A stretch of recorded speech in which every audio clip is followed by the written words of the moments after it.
नमस्कार मंडळी, मी किशोरीज किचन मराठीमध्ये तुम्हा सर्वांचं खूप खूप स्वागत आहे।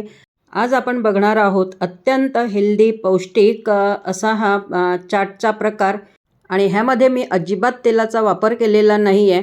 तर इथे मी वाटाणे आणि चणे जे असतात तर ते मी 8 ते 10 तास भिजवून घेतलेले होते आणि त्यामधलं संपूर्ण पाणी काढून घेतलेलं होतं आणि ह्या कढईमध्ये मी मीठ घातलेलं आहे। तर ह्या मिठामध्ये आपण हे जे चणे आणि वाटाणे आहेत भिजवून घेतलेले तर ते छान असे भाजून घ्यायचे आहेत।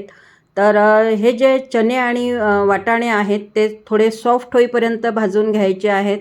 आता हे ओलसर असल्यामुळे मीठ जे आहे ते ह्या दाण्यांना चिपकलेलं आहे, पण जसे जसे हे दाणे भाजून होतील तर त्यांचं जे मीठ आहे लागलेलं ते संपूर्ण निघून जाईल। बघू शकता तुम्ही।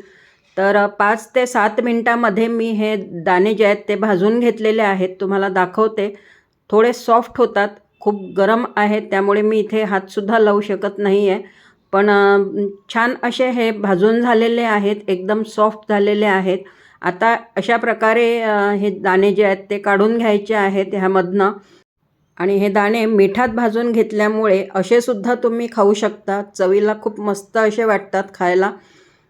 तर संपूर्ण जे दाणे आहेत भाजून घेतलेले ते मी काढून घेतले आहेत आणि ऑइल फ्री अशी ही चना चाट मी तयार केलेली आहे।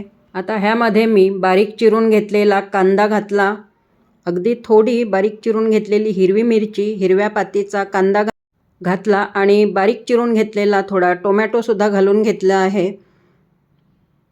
चवीला थोडं तिखट घातलेलं आहे, मिरची घातली आहे, त्यामुळे तिखट जे आहे ते अगदी थोडं घालायचं आहे। वरून लिंबाचा रस पिळून घेतला आहे आणि मुख्य म्हणजे ह्यामध्ये अजिबात मीठ घालायचं नाही आहे, कारण हे दाणे जे आहेत ते मिठामध्ये भाजून घेतले आहेत त्यामुळे त्या दाण्यांना खारटपणा आलेला आहे आणि वरून थोडी हिरवीगार कोथिंबीर घालून घेतली आहे। तर अशी ही आपली ऑइल फ्री चना चाट तयार झालेली आहे।